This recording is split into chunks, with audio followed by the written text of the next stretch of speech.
Más o menos desde 1800 la empresa de las ciencias sociales se va a desarrollar en Europa en dos flancos, Francia y Alemania. Y va a ser ya después de la Primera Guerra Mundial, en esa época de crisis en el que el mundo del pensamiento se va a dividir en dos grandes, digamos, apuestas, ¿cierto? Una en Francia, que encabezada por Sartre, que es la pregunta por el sujeto, ¿cierto? Y en donde Sartre nos va como a encaminar o nos va a proponer que el sujeto es libre y que la aspiración tiene que ser a esa libertad, y que en esa medida el sujeto es un sinfín de posibilidades. Y por el otro lado, en Alemania, Levi Strauss entonces va a decir que de pronto no, nos va a proponer otra forma de verlo, que es la estructura, ¿cierto?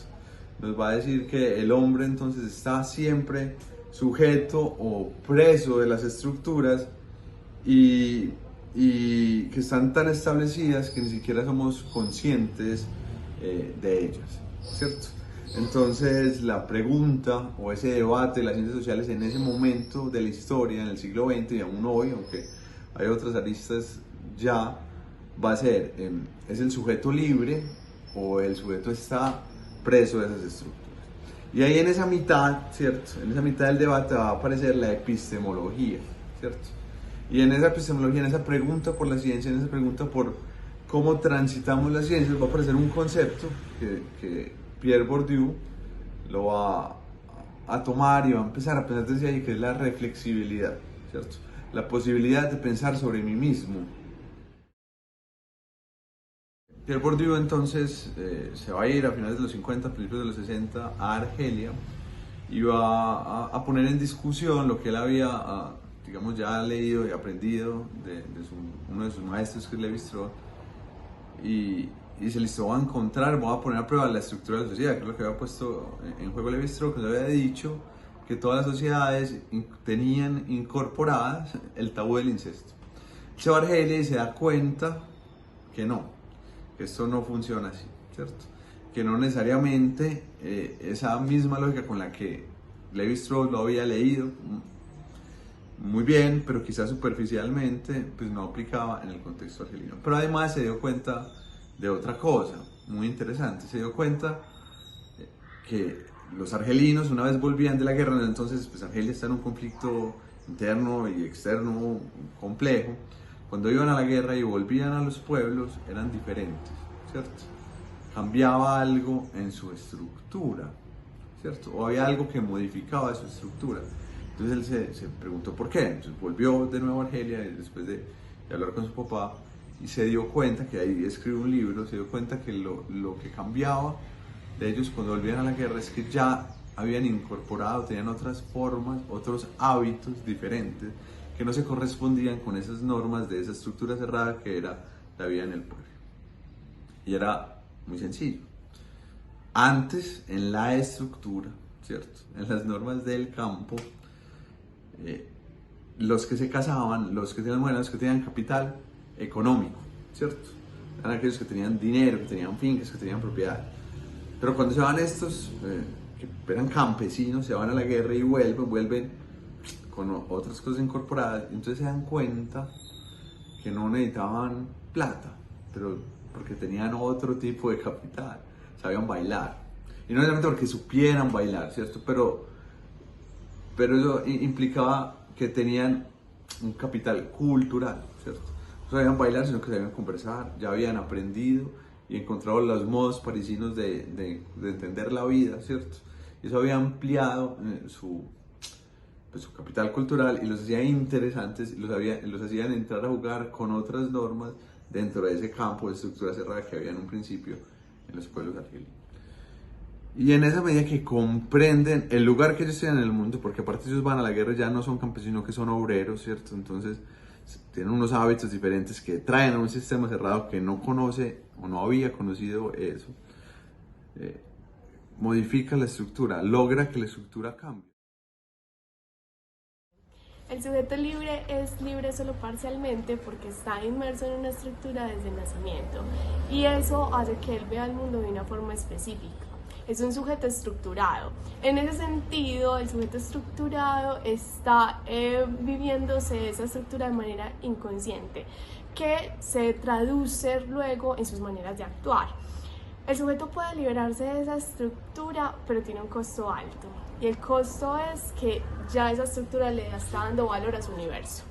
Es decir, que tendría que desmoronarse esa estructura, desmoronarse su universo para repensarlo. Por eso es un trabajo profundo, difícil también para el sujeto estructurado desestructurarse. En ese sentido, Pierre Bourdieu llama a la estructura incorporada como hábitos.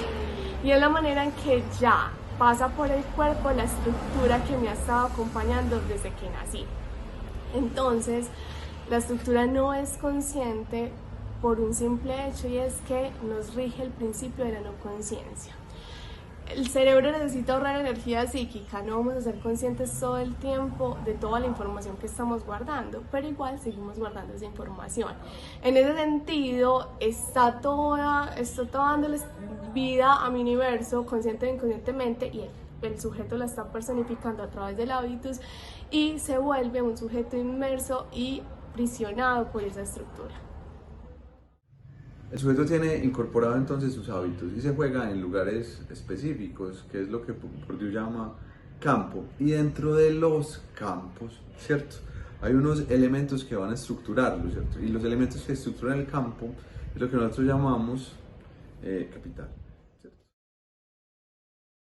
¿Qué nos han dicho de la educación? Nos han dicho que la educación es un mundo de posibilidades infinitas y que solo hace falta la motivación para alcanzarla, y que además es al alcance de todos.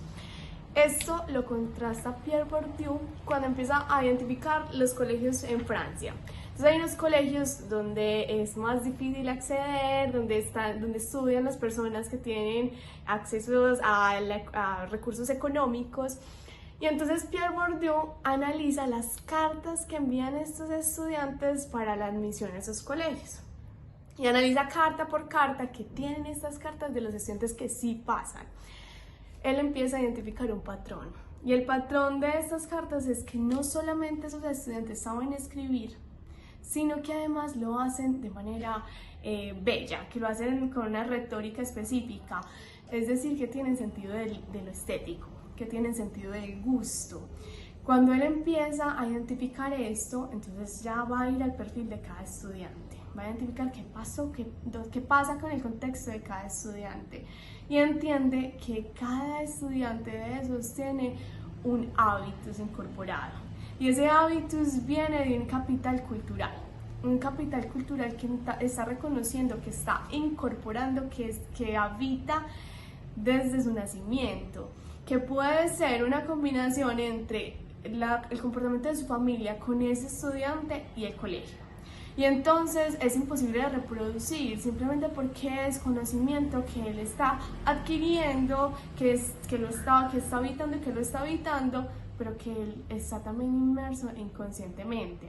Y entonces estos estudiantes conocen de teatro, y son estudiantes que van al menos a 9 horas de teatro al mes, que conocen de música clásica, que si le ponen en música puede reconocer hasta 10 compositores de esa música, que conocen de arte, que van a museos, que conocen de cine, y todo eso está construyendo ese capital cultural que hace que sean esos estudiantes quienes demuestren cuando salgan del colegio que van a ser los mejores profesores, los gerentes de la empresa, porque eso es lo que está potencializando su perfil, que están incorporando ese hábitus desde que nacieron y que desde ahí están habitando el mundo. Ellos van a salir a ser los directores de las empresas, los mejores profesores, no porque tienen plata, sino porque saben hablar como hablan los otros directores, los otros profesores, y eso va a hacer que ellos tengan estos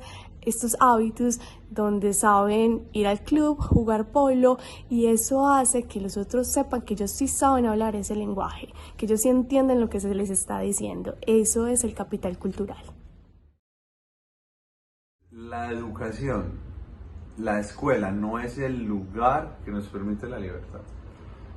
Es el lugar donde se reproducen las estructuras dominantes de la sociedad y por ende es el lugar donde se reproduce la discriminación.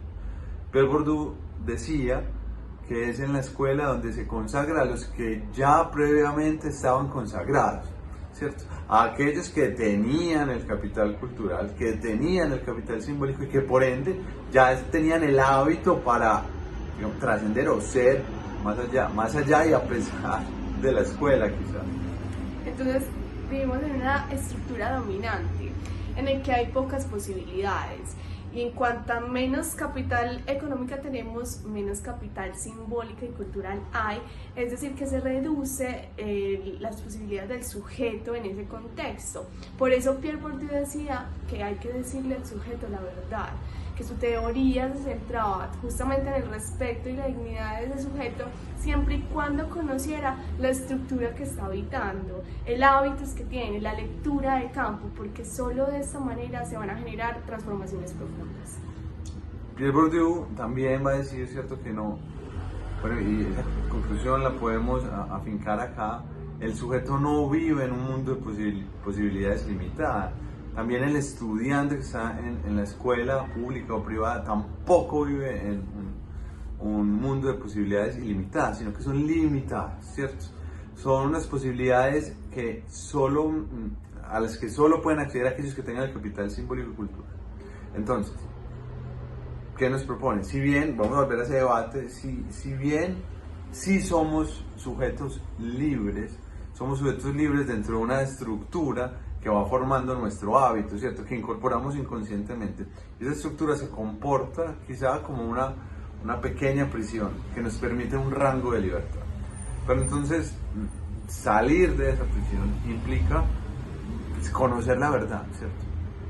Que nos digan, que le digan al otro cuál es la verdad, cuál es su realidad, ¿cierto? No es si tú estudias y te esfuerzas un montón y lo haces muy bien, entonces tienes la posibilidad de llegar muy lejos. No, así no funciona, ¿cierto? No funciona así. Hay que entender que hay un campo, que hay unas reglas, que hay unas condiciones que privilegian a unos y que entenderlas pues pueden permitirle a uno acceder a ello. Incluso él cuenta una anécdota sobre su relación con Michel Foucault y cómo realmente hasta que él entendió que estaba a la sombra de Michel Foucault, porque Foucault era un parisino que sabía hablar este lenguaje parisino, que entendía las reglas del campo, solo al darse cuenta de eso supo qué tenía que hacer para ser par de él. Entonces, por eso esta invitación de Pierre Bourdieu no es para generar frustraciones en el sujeto, sino para que entienda qué tiene que hacer. Porque desde un mundo más idealista podemos pensar que solo necesitamos la motivación, pero realmente desde esta teoría me dice, no, hay un trabajo interno profundo que hacer. La pregunta con la que queremos cerrar es, entonces, ¿qué tanto los docentes y estudiantes de las escuelas públicas y privadas hoy se están preguntando cuál es la estructura en la que estamos inmersas? ¿Cuál es el campo? ¿Cuáles son esas reglas del campo? ¿Y qué hábitos tenemos incorporados? Porque solo desde ahí vamos a generar y vamos a hablar realmente de un cambio.